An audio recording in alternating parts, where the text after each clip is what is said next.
Hey folks, and welcome to another tip of the week. In this particular case, we're going to be covering collaboration tools. So let's get started. Alright, so the first thing that I wanted to do is talk to you about all of the different collaboration tools that we are going to suggest that you use when asked to do group work in a course. So the first thing that I wanted to point out to you is the Engagely playback room.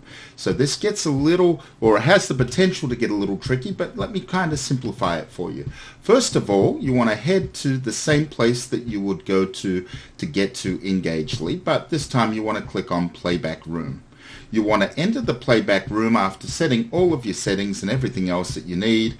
Wait for that to happen, and then you are now the host of this playback room. So one person as the group member becomes the host of the playback room, and then what you would do is you'd go down here, you would invite and provide this link to every other member in the playback room. So once you click that link and you send it to people, what will happen is that they will join. They do not have to join through Blackboard. They can just click on this link separately, and then they will be able to access this room as well. In this playback room, you have all of the tools that you would ever need to collaborate. So you've got things like your, let's see, you've got your whiteboard that you could actually collaborate as the user if you wanted to do that. You also have screen share and other tools that are available for you, including any notes and anything that you need to take as well. So that's the first way to collaborate. If you're looking for asynchronous collaboration, don't forget that you can use the Yellow Dig community. Now, if you're looking for asynchronous creation, what we recommend that we would do is when you create your post, you want to start using things like tags as well as one of the different topics. So it might be a casual conversation, and then as you have your casual conversation, you might want to start using tags in it. So you can do hashtag group, group one, or whatever it might be, group one thoughts.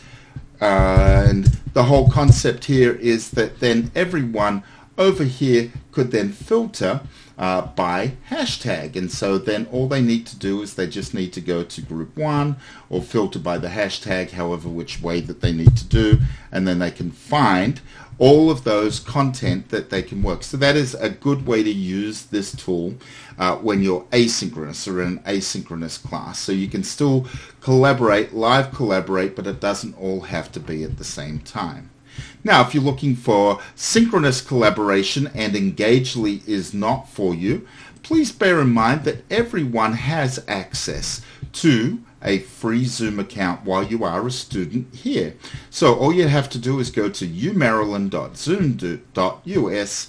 You would want to sign in, and once you can sign in here, you have access to all of the tools that are available to you, and you can schedule a meeting for everyone. If it's asynchronous, you can schedule that and send that, or I should say synchronous, you can schedule a meeting for everyone and just click that. That would be your personal meeting room.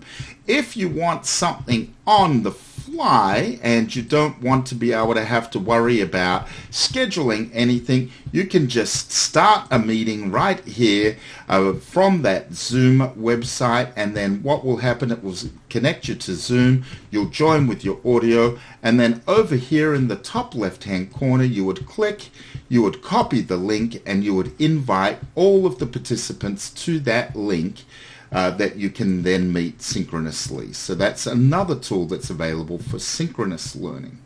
Now, there are also two other tools that I want to address here that would be either both synchronous or asynchronous depending on your collaboration needs. First is office.com. If you go to office.com, you have access to Outlook, Teams, Word, Excel, PowerPoint, OneNote. All of these tools are available in terms of sharing content with someone. So if I wanted to blank document, if I wanted to create a blank working document, I could then share this document and I could then manage access with all of the people that I wanted to. So I could add, start sharing, I could add the name, the group, the email, however which way I wanted to, and then everyone could either synchronously or asynchronously collaborate with office.com.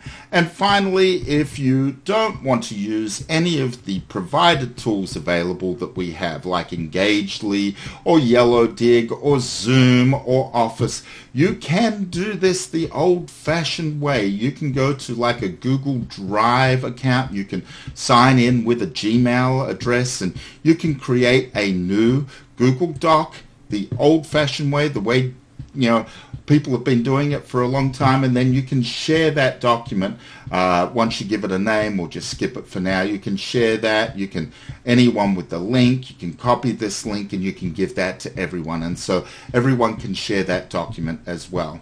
So again, one of the things that I just wanted to do was point out all of those different tools for you for today or this week's tip of the week. If you have any questions, please do not hesitate to reach out to us or visit us on the Knowledge Base, which will have more information for you as well. I truly hope that you are having a wonderful time, and thank you for tuning in to the OMSW Tip of the Week.